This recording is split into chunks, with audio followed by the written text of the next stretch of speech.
അപ്പം ഞാൻ നിൽക്കുന്നത് കമ്പത്തുള്ള മുന്തിരി ഗാർഡനിലാണ്. ഈ കമ്പത്ത് ഒരുപാട് മുന്തിരിത്തോട്ടങ്ങളുണ്ട്. ഇത് ഇവിടെ നിൽക്കുമ്പോൾ എന്താ ഫീലെന്ന് എനിക്ക് പറയാൻ പറ്റത്തില്ല. കാരണം ഇത്രയധികം ഗ്രേപ്സ് ഇങ്ങനെ കാണുമ്പോഴില്ലേ, നല്ല രസമാണ് കേട്ടോ.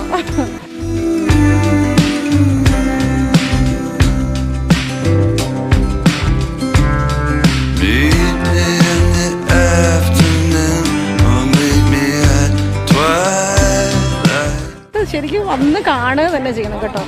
ഇത്രയും വലിയ മുന്തിരിത്തോട്ടം കാണുമ്പോൾ ഉണ്ടാകുന്നൊരു ഫീല് പറഞ്ഞറിയിക്കാൻ പറ്റത്തില്ല.